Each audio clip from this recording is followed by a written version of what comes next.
You know, when the President of the United States travels, it's not just a person getting on a plane. It's an entire world of security, logistics, and power that goes with them. So today, we're going to pull back the curtain on this massive operation, this incredible traveling fortress that's designed to project American power and ensure total security literally anywhere on the planet. So let me ask you a question. How many cars do you think are in a presidential motorcade? 10? Maybe 20? The answer is somewhere between 40 and 50 vehicles. Yeah, you heard that right. And believe it or not, that rolling fortress is just one piece of this unbelievably complex puzzle. So here's what we're going to break down. We'll start on the ground with that incredible motorcade, the rolling fortress. Then we'll take to the skies with the flying White House. After that, we'll get into the mind-boggling logistics of moving the mountain. We'll cover the final mile by helicopter and then wrap it all up by talking about what this all really symbolizes. Okay, let's kick things off on the ground with the part you've probably seen on the news, the motorcade. It's this iconic stream of flashing lights and sirens, but how it evolved from a simple car ride into this high-tech convoy is a pretty amazing story. It really did start simply. Teddy Roosevelt was the first president to even use a car for official business. But after World War II, things got a lot more serious, and armored limos became standard. Fast forward to today, and we are in a completely different universe, with a custom-built fortress on wheels leading a whole fleet of support vehicles.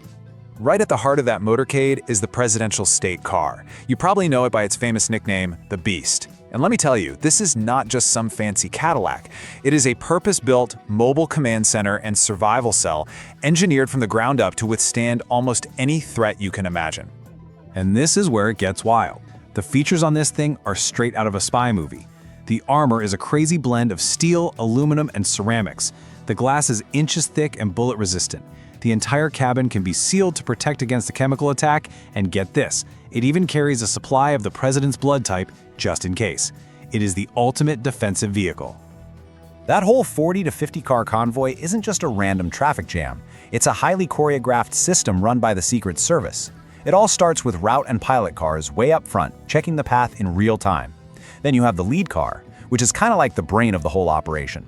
Then comes the Beast itself, followed by a ton of support vehicles for staff and press, all while police sweepers make sure the road ahead is totally clear. Okay, so we've covered the ground. Now, let's take to the sky. Because when the president needs to travel across the country or around the world, that security bubble takes flight in what is, without a doubt, the most famous airplane in the world. But first, here's a really important point that a lot of people get wrong. Air Force One isn't actually a specific plane. It's the official air traffic control call sign for any U.S. Air Force aircraft that the president is on. That call sign immediately gives it top priority in security in the skies, no matter what kind of plane it is. Presidential air travel started pretty humbly, believe it or not. Back in 1933, FDR took a flight on an amphibious aircraft. The jet age in 1962 was a huge leap forward, and today, the main aircraft is a massively modified Boeing 747, a true giant of the skies. And here's a really cool piece of history for you. You know that iconic blue and white design, the look we all recognize instantly? That wasn't done by some corporate branding team. It was actually developed by First Lady Jacqueline Kennedy and the famous industrial designer Raymond Loewy. And that timeless look has been a symbol of the American presidency ever since. So here's the most important thing to understand about this plane. It is so much more than just transportation. It's a complete mobile command center. It's got a global communication station, secure storage for weapons, and even the nuclear codes, and everything the president needs to do their job while in the air. It truly is the White House in the sky. All right, so we've got the fortress on the ground and the command center in the air. But how do you get the fortress to the same place the command center is landing, especially if it's overseas? This brings us to the absolutely massive logistical puzzle the Secret Service has to solve for every single trip. Right, so think about it. How does the Beast, plus dozens of other armored cars, all the communications gear, all the people, how does all of that get to a G7 summit in Italy or a meeting in Japan? They obviously don't drive across the ocean. So what's the secret? The answer is a whole fleet of military cargo planes. The Air Force uses these enormous aircraft, like the C-17 Globemaster, to literally fly the entire motorcade and all its sensitive equipment to the destination. This is how they ensure everything stays under tight U.S. control from start to finish. And none of this is improvised. A White House advance team starts planning months, sometimes almost a year ahead of time. They take survey trips, they vet every single location, meet with foreign officials, and coordinate with more than a dozen different government agencies to map out every single minute of the visit. It's all planned before the president even thinks about packing a bag. So Air Force One lands, the motorcade is all set up and ready to go, but there's often one last leg of the journey. For shorter trips, or for places where you just can't land a 747, the travel bubble relies on another iconic vehicle. And just like with Air Force One, Marine One is a call sign.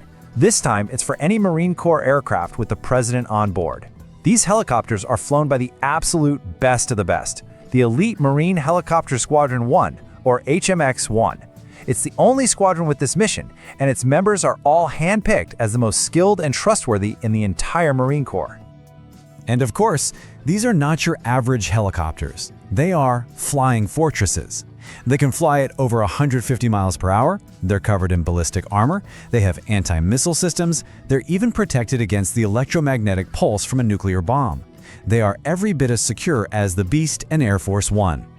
So we've looked at the cars, the planes, the helicopters, the logistics, but when you step back and look at the whole picture, this massive, expensive, and incredibly complex operation is about way more than just getting from point A to point B safely.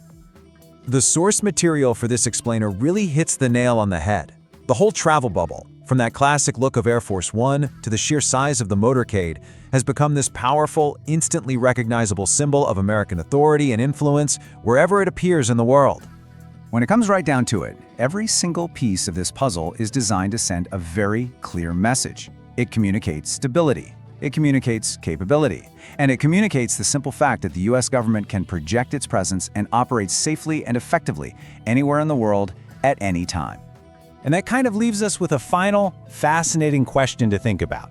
In our world of Zoom calls and instant digital communication, what is the role and the importance of such a powerful and very visible physical presence on the world stage? It's definitely something worth considering.